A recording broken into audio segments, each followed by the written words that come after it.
আমাদের ঘরের বিবিরা বলে তাড়াতাড়ি ফিরে এসো। কেন, কি জন্যে? তুমি এত বাজারে কি করো, ঘরে তাড়াতাড়ি চলে এসো। এই তুমি মেয়ে ছেলে ঘর কন্যা ঘরে থাকবে, তোমার জায়গায় তুমি থাকো, আমার জায়গায় আমি থাকো। আমরা সাথে সাথে তার প্রশ্নের জবাব দেই। আমার রাসূলুল্লাহ কোনো কথা না, নামাজটা পড়ে আম্মাজান আয়েশার ঘরে আসলেন। আয়েশা কি খবর? হুজুর একটু বসেন, একটু বসেন। বসলেন। আল্লাহ রসুল যে ঘরটায় বসে আছে আয়েশার, ওই ঘরের জানালা দরজাগুলো সব বন্ধ করছে। আয়েশা কি ব্যাপার? ইয়া রাসূলুল্লাহ একটু বসেন না। এই কিরকম নবী আর নবীদের কিরকম আহলিয়াত, তাদের পরের বিবিগুলো কেমন বলুন না। ইয়া রাসূলুল্লাহ হাবিবাল্লাহ, আমি আয়েশা, আমার পরনের শাড়িটা ছিঁড়ে জীর্ণ হয়ে গেছে।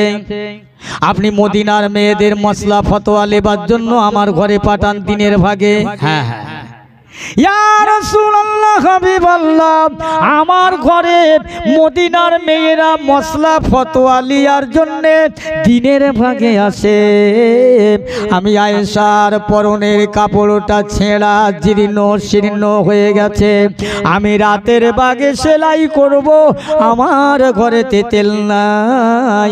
যদি ওদের সামনে দিনের বেলা আমি আয়েশার কাপড় সেলাই করি, আপনার সম্মানে আঘাত লাগবে, আপনার বিবেকে আঘাত লাগবে, আপনার ইজ্জতে আঘাত লাগবে ইয়া রাসূলুল্লাহ।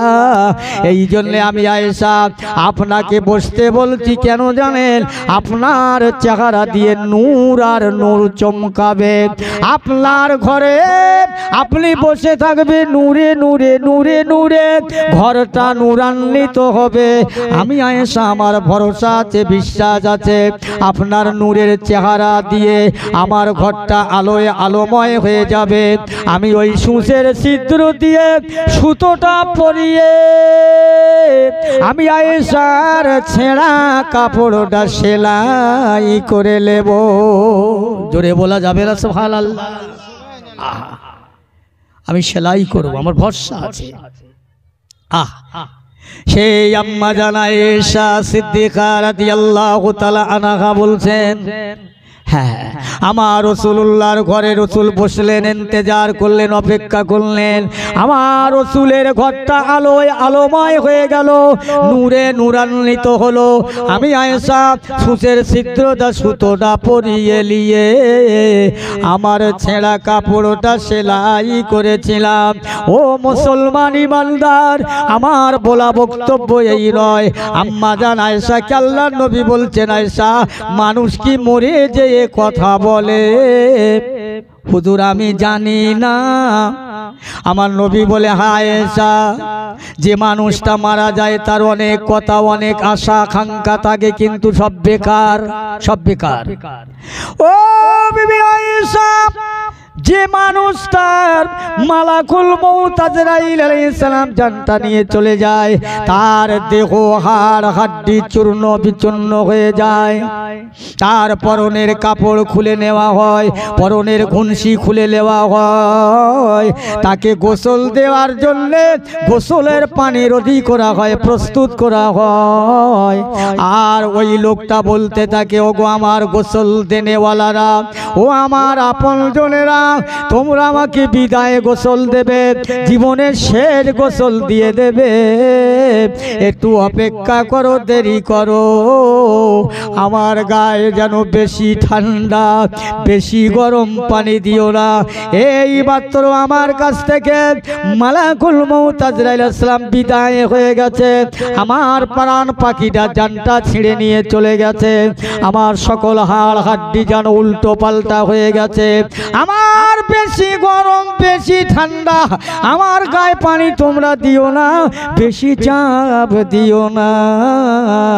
আয়েশা এত কথা বলে ওই মানুষটা ক্ষান্ত হয় না। ওই লাশটাকে কাফন পরানো হয়, বলতে থাকে ও আমার আপনজনের আমাকে গোসল দিয়েছো, কাফন পরাচ্ছ, জীবনের বিদায় কাফন, শেষ কাফন, আমার কাফনটা সারা দেহ ঢেকে দাও, কিন্তু এত তাড়াতাড়ি আমার মুখটা যেন ঢাকা দিও না। আমার এই ঘরটা বানাতে গিয়ে আমার রাতে ঘুম ছিল না, দিনে বিশ্রাম ছিল না, বড় কষ্ট করে মেহনত করে পরিশ্রম করে এই ঘর বানিয়েছি, আজ আমার এখানে আর থাকা হবে না, জীবনের শেষ যাওয়া চলে যাব, বাবারা একটু দেখতে দাও, আমি যত দেখি দেখি যেন আশা মেটে না। এসা ওই লোকটা এত কথা বলে ক্ষান্ত হয় না, লোকটা কাফন পরাবার পরে লোকটাকে নিয়ে খাটিয়া করে মসজিদের কিনারায় রেখে জানাজা পড়ার জন্যে হাজার হাজার মুসলমান লাইনে কাতারে। ওই লোকটা বলতে থাকে মনে হয় এতগুলি মানুষ আমার জানাজার সম্মুখীন, এরা আমার কবরের সঙ্গী হবে, বাঁচা যাবে, আমাকে রেহাই পাওয়া যাবে। আয়েশা লোকটার জানাজার সম্মুদা করে সমাপ্ত করে আবার লোকটাকে খাটিয়া করে চারজন কাঁধে করে নিয়ে যায়। লোকটা বলতে থাকে না না না, হাজার হাজার মানুষ আমার সঙ্গী হবে না, এই চারজন মানুষ আমার মনে হয় কবরের সাথী হবে, এই হলে যথেষ্ট, এই হলো যথেষ্ট, যাক চারজন আছে তো আমার সঙ্গে। আয়েশা লাশটাকে নিয়ে যখন কবরের কাছাকাছি রাখা হয়, কবরের ভিতরে দুজন নামা হয়, দুজন নামে তো নাকি? জি দুজন, একজন মাথার দিকে, জি দুজন দিকে, মাথার দিকে একজন, পায়ের দিকে একজন নেমে গেলেন। লোকটা ভাবছে ওরে না না না, এই হাজার মানুষ হবে মনে করেছিলাম না, ভেবেছিলাম চারজন, তাও হবে না, দুজনেই যথেষ্ট। আবার দেখা গেল মাথার পায়ের দিক থেকে একজন কবর থেকে উঠে আসলেন। ও আয়েশা, ওই মৃত ব্যক্তিটা বলে হায় হায়, মনে করেছিলাম দুজনা না, একজন তো চলে গেল, একজন আছে, এই থাকলে যথেষ্ট, অন্তত বাঁচা যাবে। দেখা যায় ওই বসে মাতার কাছে বলছে বিসমিল্লাহ ওয়া ফি সাবিলিল্লাহ আলা মিল্লাতে রাসূলুল্লাহ বলে কবর থেকে উঠে আসলেন।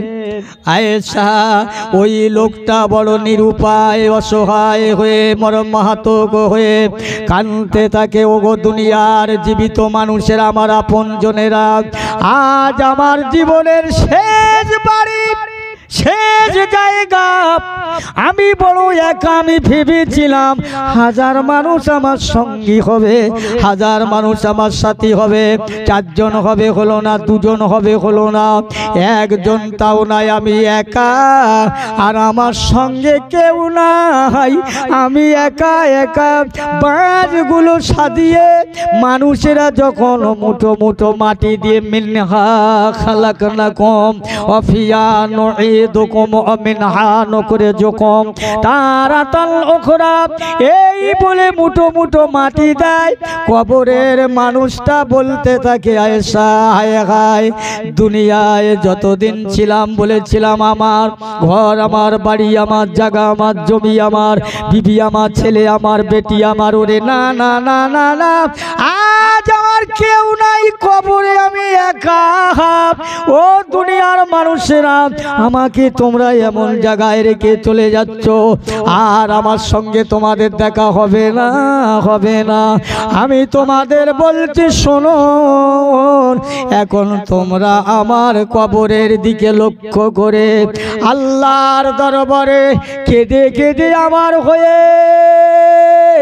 একটু দোয়া করো, যাতে করে আল্লাহ আমার কবরটা মাফ করে দেয়। জোরে বলুন সুবহানাল্লাহ। কি কানতে হবে মিয়া সেদিন? কি কষ্ট নিচ্ছেন? অসুবিধা হচ্ছে নাকি আপনাদের? না, মরণের ভয় করো, জলসা দিন, জলসায় বসুন। আপনারা মনে মনে করছেন জলসা দিয়ে একদিনে সব আসমানে উঠে যাব, না, এ মাইপ খুলে লওয়া হবে, এ প্যান্ডেল ভাঙা হবে, এ পাল চলে যাবে, এ জনগণ চলে যাবে, খালি আমাদের মনের মাঠটা ময়দানটা আচার পড়ে রবে। কি আয় মুসলমান লক্ষ লক্ষ টাকা খরচ করে বিরিয়ানি করে তাবারুক করে আনন্দ করে খাওয়া দাওয়া হলো, পাল খুলে নেওয়া হবে, প্যান্ডেল খুলে নেওয়া হবে, লাইট মাইপ খুলে নেওয়া হবে। যারা আজ বসে আছো এই মানুষের মনের ময়দানটা যা ছিল তাই আসাত হয়ে থাকবে, হয় না। আজ থেকে শিক্ষা নেন, শিক্ষা নেন। আমার পিয়ারা ভাইয়ের, আমি যে কথা বলতে চাচ্ছিলাম আল্লাহ নবী সাহাবীদের কথা, অন্য কথা নয়।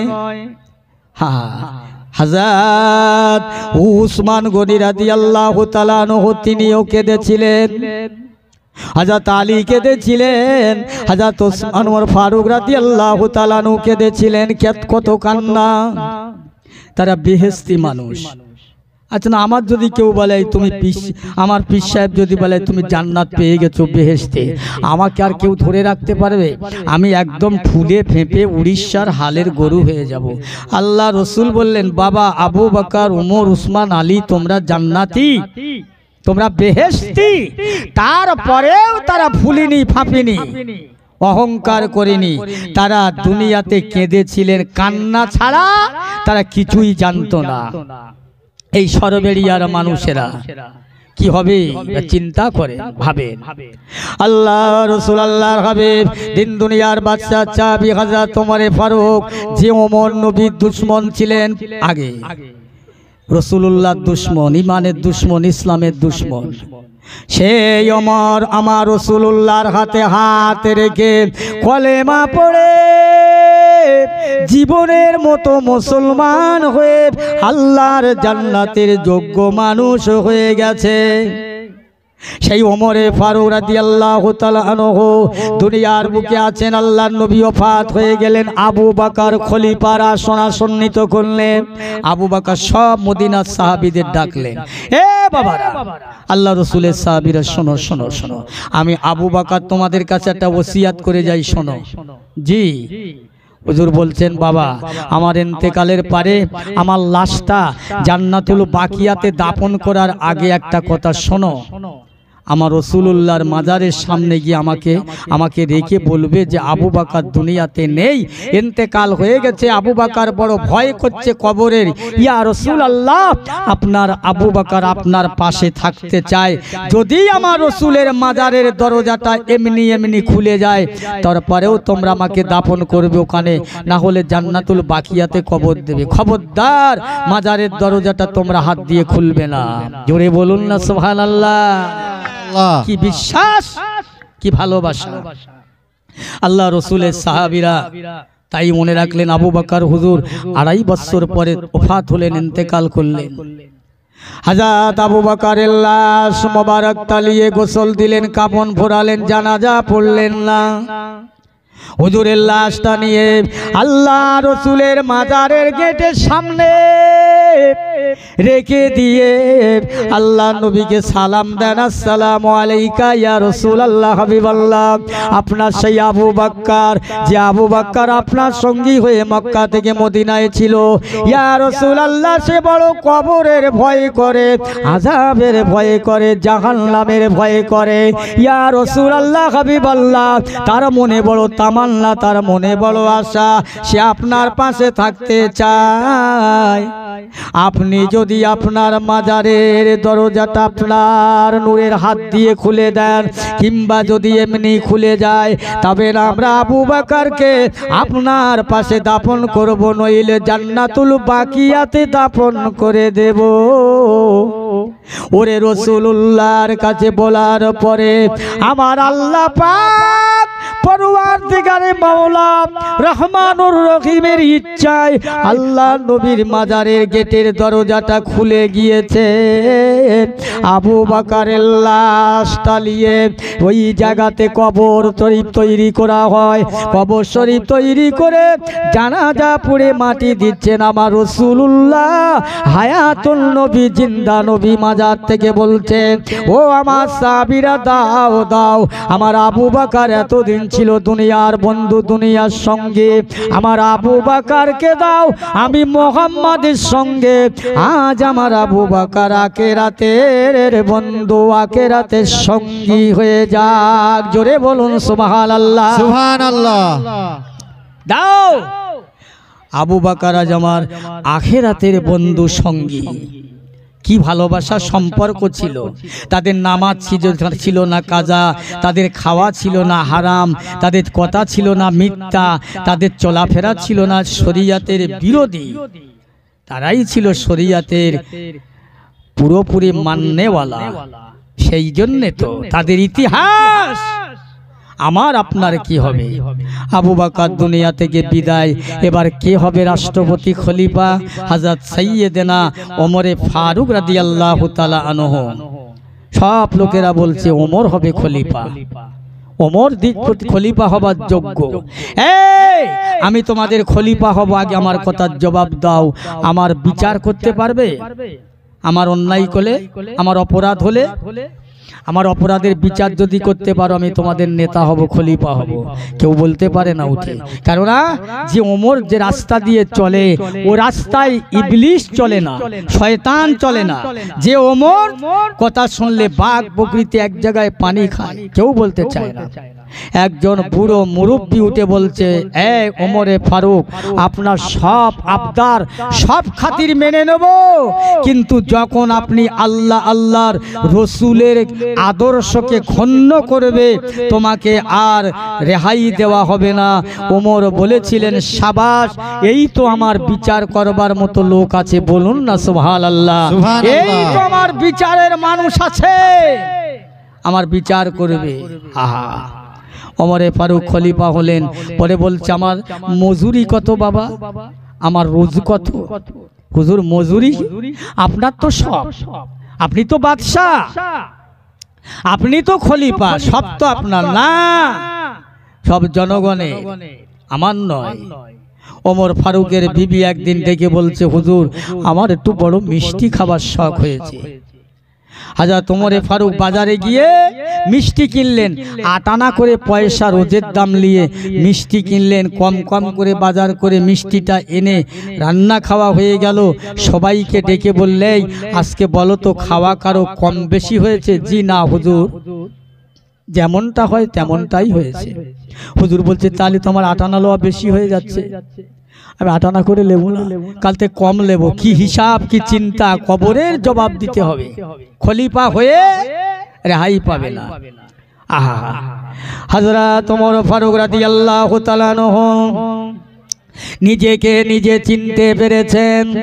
কবরের ভয়, আযাবের ভয়, ময়দানে মহাশরের ভয়তে হুজুর 8 আনা করে পয়সা নিয়ে বাজার করে, তাও কম করে বাজার করছে, হিসাব দিতে হবে আল্লাহর দরবারে। আহা, আল্লাহ নবী সাহাবী হযরত ওমর ফারুক রাদিয়াল্লাহু তাআলা আনহু 1 তারিখে রাতের বেলা ঘুরে ঘুরে ঘুরে ঘুরে বেড়াচ্ছেন। এ গ্রাম ও গ্রাম, এ দেশে ও দেশ, ছদ্মবেশে, কোনো সঙ্গী নাই, সাথী নাই, বডিগার্ড নাই, কিছুই নাই, একা উদাউট মার্কেট। এ মুসলমানের নেতা কারে বলে, খলিফা কারে বলে, রাষ্ট্রপতি কারে বলে? বর্তমান যুব সন্ধিক্ষণের নেতা খলিফারা যাচ্ছে গাড়িতে রাস্তা দিয়ে, প্যাঁ পু, পিছনে 4টে, সামনে 4টে, পায়খানার মধ্যে ঢুকেছে নেতা, ওর পেছনে 3টে বডিগার্ড ও সিকিউরিটি গার্ড।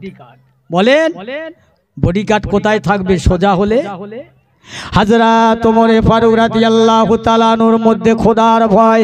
আল্লাহর কোরআন বলেছে বিসমিল্লাহির রহমানির রহিম, ইয়া আইয়ুহাল্লাযীনা আমানুত্তাকুল্লাহা হাক্কা তুকাতিহি ওয়া লা তামুতুন্না ইল্লা ওয়া আনতুম মুসলিমুন। হে দুনিয়ার বান্দা ঈমানদারেরা, আমি আল্লাহ বলছি, আমাকে যারা বিশ্বাস করেছো আমার ভয় করো, ভয় করো।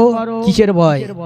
আযাবের ভয়, জাহান্নামের ভয়, মৌতের ভয়, ময়দান মহাশরের ভয়।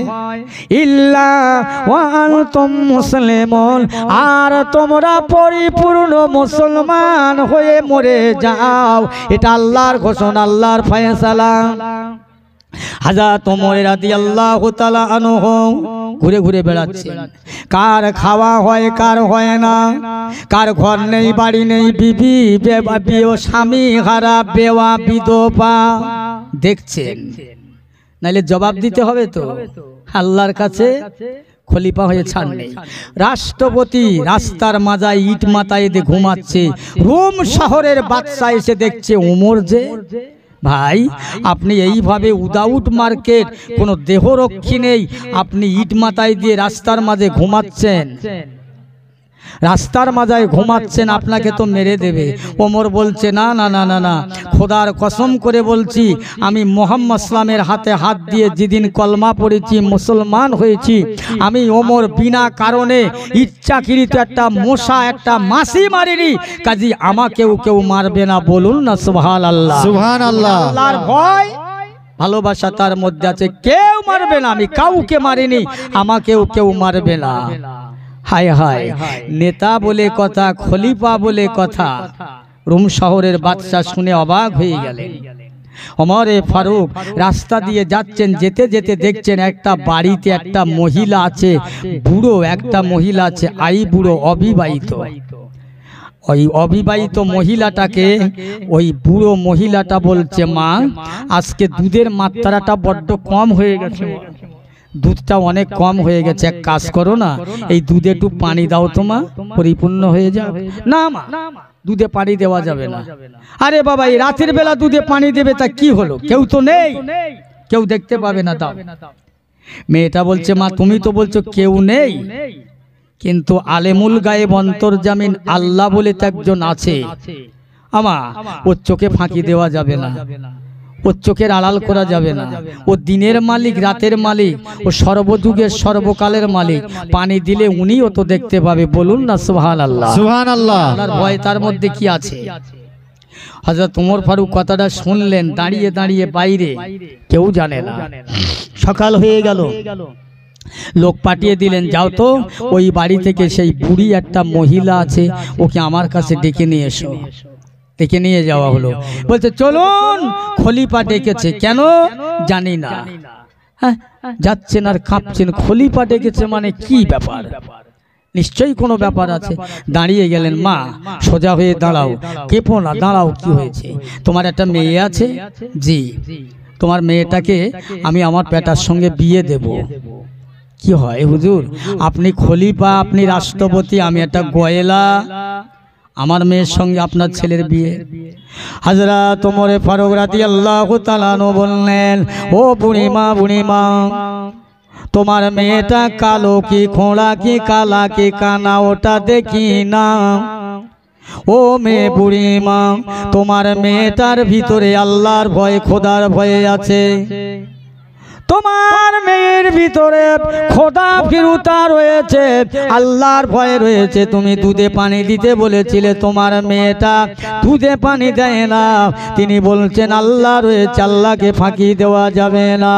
ও মহিলা শুনুন, শুনুন, তোমার মেয়েটা গয়লার মেয়ে হতে পারে, ওর মধ্যে খোদার ভয় রয়েছে। একবার জোরে বলা যাবে না সুবহানাল্লাহ? সুবহানাল্লাহ। আল্লাহর ভয় আছে। আরে ছেলে দেখতে গেছে, মেয়ে দেখতে গেছে, ছেলে বিয়ে দেবে। ছেলের বাপ বলছে, ভাই আপনার মেয়ে কোরআন শরীফ জানে? তাই এ তো জানে আমার মাল বিদায় করতে হয়। বলছে হ্যাঁ হ্যাঁ হ্যাঁ, 4 বার খতম করেছে। ও কোরআনের রং দেখিনি, চেহারাও দেখিনি, বিয়ে তো দিতে হবে। আল্লাহ রসুলের সাহাবী হযরত ওমর বললেন, বুড়িমা আমি এই মেয়েটা আমার ছেলের সঙ্গে বিয়ে দেব, এই জন্য তোমার মেয়েটার মধ্যে আল্লাহর ভয় রয়েছে, খোদা ফিরুতা রয়েছে। ও মুসলমান ইমানদার আল্লাহওয়ালা গণের আমার ভাইরা বাবাজিরা, হযরত ওমর রাদিয়াল্লাহু তাআলা আনহু আর 1 তারিখে রাস্তা দিয়ে হেঁটে হেঁটে যাচ্ছেন। কেন জানো? রাতের বেলা ঘুমোয় না, একটা নামাজের মুসাল্লা হাতে করে নিয়ে, হুজুরের সঙ্গে লাঠি নাই, লাইট নাই, বডিগার্ড নাই, সিকিউরিটি নাই, একমাত্র অন্তরের ভিতরে আল্লাহর ভালোবাসা, আল্লাহর মহব্বত, আল্লাহর ভয়ে পৌঁছে গিয়েছে। ও বাবাজিরা আমার ভাইরা শুনেলেন যে ওমর জান্নাত পেয়ে গেল। সেই ওমরের জীবন ইতিহাসটা একটুখানি বলে যায়। ও সরবেরিয়ার মুসলমানেরা, জওয়ানেরা, যুবকেরা, সবাই কম বেশি আমরা গুনাহগার। হুজুর আমার রাতের বেলা চলতে রয়েছে, চলতে চলতে চলতে চলতে দেখতে পেলেন একটা রাস্তার পাড়ে এক বড় একটা গাছ আছে, গাছের পাড়ে একটা ছোট কুঁকরি ঘর, খাজুর পাতা দিয়ে ছাওয়া, খাজুর পাতা দিয়ে ঘেরা। ওই ঘরের মধ্যে একটা মহিলা বলছে, বাবারা ঘুমিয়ে যাও, ঘুমিয়ে যাও, রান্না হয়ে গেলে খাওয়াবো ডেকে, বাবা অপেক্ষা করো, দেরি করো।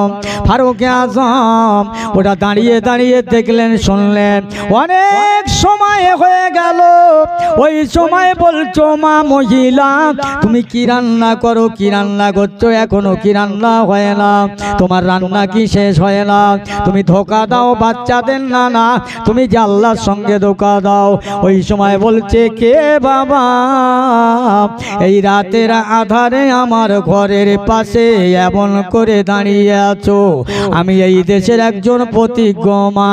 হুজুর আজকের রাতের বেলা আমি কত মানুষের দুয়ারে গেলাম, কত মানুষের গা বাড়ি গেলাম, আমি বেওয়া বিধবা স্বামী হারা, আমার বাচ্চাগুলো এতিম সিরতারা, কত মানুষের ঘরে গেলাম, এক মুঠো চাল আমার কেউ দিল না, একটা রুটিও দিল না।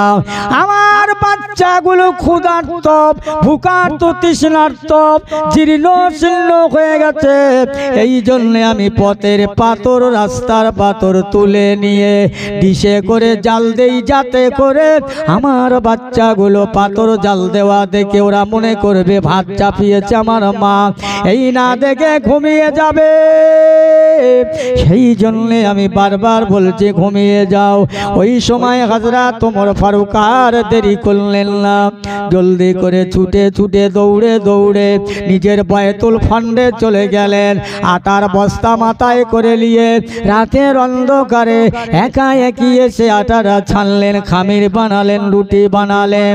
ওই মেয়ে ছেলেটা চিনতে পারলেন না, না চিনে ওমর বলছে, মা তোমার বাচ্চা দুটোকে ডাকো, বাচ্চা দুটাকে খবর দাও।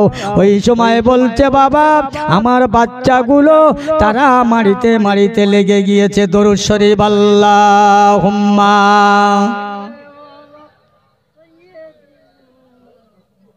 বাজার হচ্ছে নাকি বাইরে?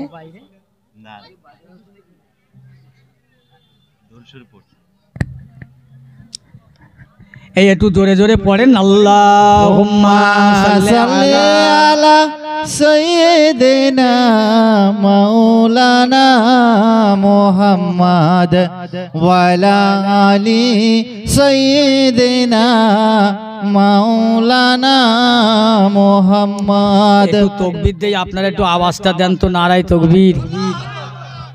ওই সামনে লোক নেই নাকি? আছে। কথা বলছেন না কেন? কত অসুবিধা হবে? এই বড় বড় রাজনীতির মঞ্চে গিয়ে ভাষণ দেবে, স্লোগান দেবে, আল্লাহকে ডেকে যদি আর গলাটা চেপে যায়, মরে যাও, অন্তত কবরে গিয়ে বলতে পারবে, আল্লাহ তোমার পাক নাম, মোবারক নাম ডাকতে গিয়ে আমার গলা ফেটে গেছে, অন্তত একটু নাজাত মেলার রাস্তা হবে। তাকবীর দেন না, নারায়ে তাকবীর। ওই তো মাশাআল্লাহ। হ্যাঁ বলছে, হুজুর আমরা একলা লাগবেন, আপনারা একটু লাগেন, একটু আল্লাহকে আল্লাহ বলে ডাকেন। আর একবার বলুন, নারায়ে তাকবীর। মহান ইসালে সব, মহান ইসালে সব, হে জিবুল্লাহ জিন্দাবাদ, নারায়ে তাকবীর। আল্লাহু আকবার মহব্বতে দরুদ আল্লাহুম্মা সাল্লি আলা সাইয়্যিদিনা মাওলানা মুহাম্মদ ওয়া আলা আলি সাইয়্যিদিনা মাওলানা মুহাম্মদ। সালামেরি গজরা দরুদেরি হার, সালামেরি গজরা দরুদেরি হার, ভালোবেসে খোদা যাকে দিলেন উপহার, সে যে মোর নূর নবী কামলিওয়ালা, তাহার সালে পড়ি সবাই সাল্লে আলা। আল্লাহুম্মা সাল্লি আলা সাইয়্যিদিনা মাওলানা মুহাম্মদ ওয়া আলা আলি সাইয়্যিদিনা মাওলানা মুহাম্মদ। আমি যদি আরব হতাম মদিনার ওই পথ, আমি যদি আরব হতাম মদিনার ওই পথ, ওই পথে চলিতেন আমার নূর নবী হযরত। আল্লাহুম্মা সাল্লি আলা সাইয়্যিদিনা মাওলানা মুহাম্মদ ওয়া আলা আলি সাইয়্যিদিনা মাওলানা মুহাম্মদ। মদিনাতে কাঁদেন নবী মোদের পাপের লাগি, মদিনাতে কাঁদেন নবী মোদের পাপের লাগি, মোদের ব্যথায় কাতর হয়ে আছেন তিনি জাগি। মদিনার ওই ভিজায় মাটি নবীর চোখের জল, অতরা সাল্লি আলা মুহাম্মাদিন বল সকলে বল। আল্লাহুম্মা সাল্লি আলা সাইয়্যিদিনা মাওলানা মুহাম্মদ ওয়া আলা আলি সাইয়্যিদিনা মাওলানা মুহাম্মদ। কাজ করিতে গেলেন নবী ইহুদির বাড়ি, দুলসে কুয়ায় পড়ে গেল ছিঁড়ে হাতের দড়ি, রেগে গিয়ে ইহুদি হায় মেটায় মনের ছাল, তোরা সাল্লে আলা মুহাম্মাদিন বল সকলে বল। আল্লাহুম্মা জোরে জোরে সাল্লে আলা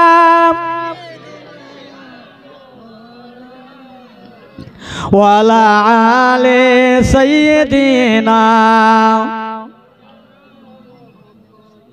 আমার পিয়ারা ভাইরা আল্লাহ ওয়ালা গনেরা, হযরত ওমর ফারুক রাদিয়াল্লাহু তাআলা আনহু এই রুটি বানিয়ে বাচ্চাগুলো মারিতে মারিতে লেগে গিয়েছে, কথা বলতে পারছে না, অচৈতন্য বেহাল, নিজে নিজে গালে দিয়ে চিবিয়ে রুটিগুলো বাচ্চাদের খাইয়ে ঘরে চলে গেলেন আর বলে গেলেন, মা কাল সকাল হবে, বাচ্চা দুটোকে হাত ধরে নিয়ে খলিফার দরবারে যাবে, আপনার একটা চাকরির ব্যবস্থা করে দেওয়া হবে, বলুন না সুবহানাল্লাহ। সুবহানাল্লাহ।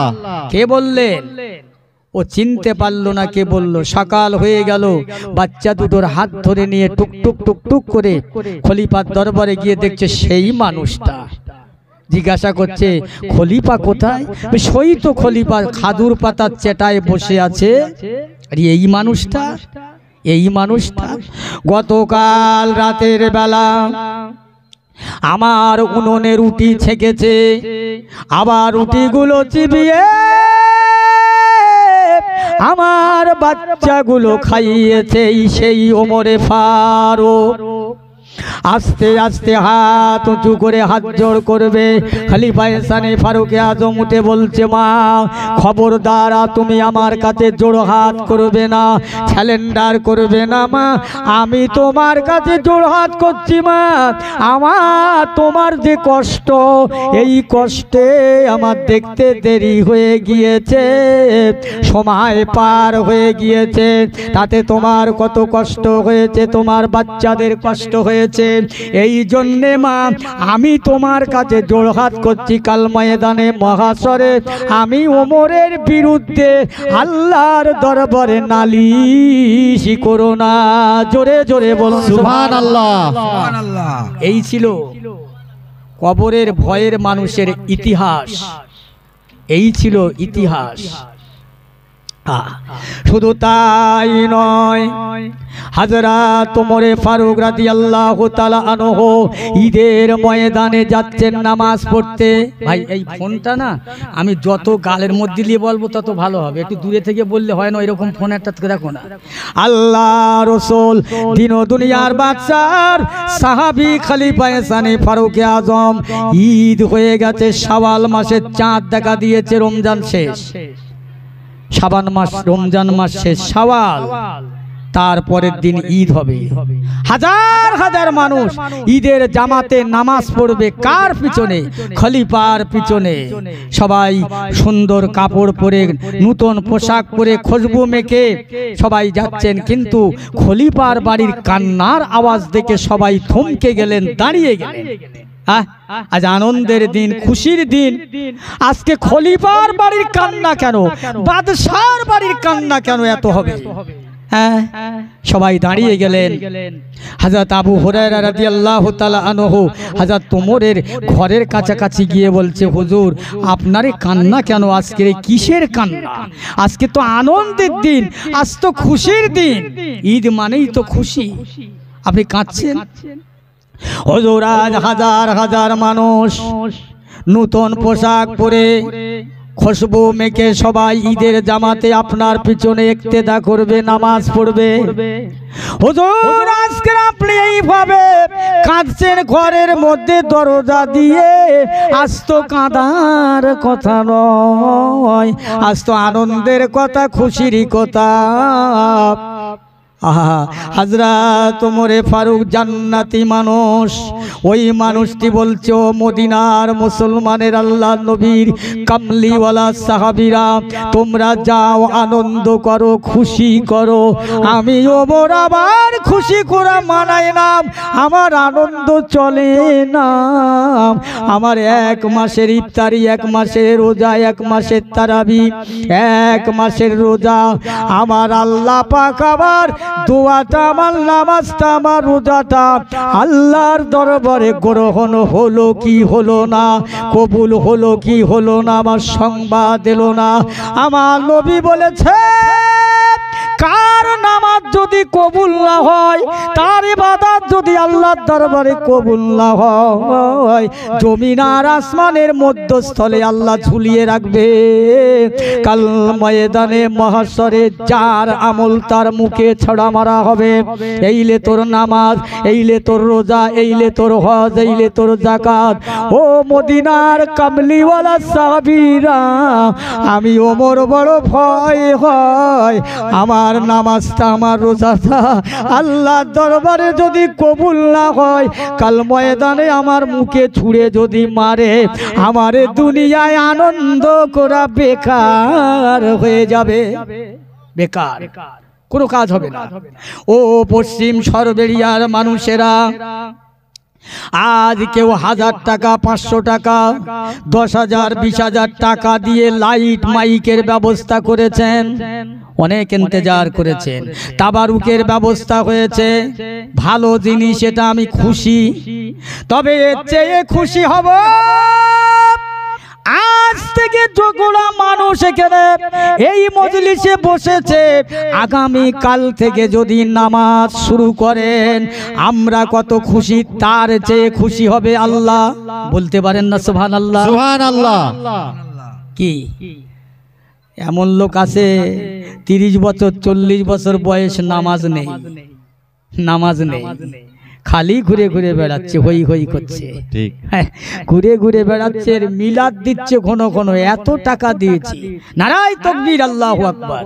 এই রহিম বক্স 5,000, করিম বক্স 10,000, ওই একটাও নামাজের ধারে বাড়ে যায় না, কোনো পেশা ফিরে পানিও নেয় না। এ বাবু রাগ করবেন, আমি সরবেরিয়ার কথা, সবার কথা বলছি না, আমি যেখানে যাই সেখানেই বলি, বুঝেছেন?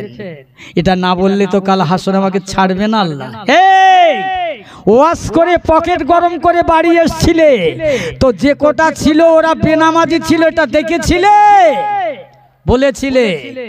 যদি না বলি কালকের আল্লাহ ছাড়বে না, ওই ওদের সাথে আমাকে জাহান্নামে যেতে হবে। কথা বুঝছেন? কষ্ট নিচ্ছেন নাকি আমার কথায়? একদম না। কষ্ট নেবেন না, আল্লাহর কসম করে বলি।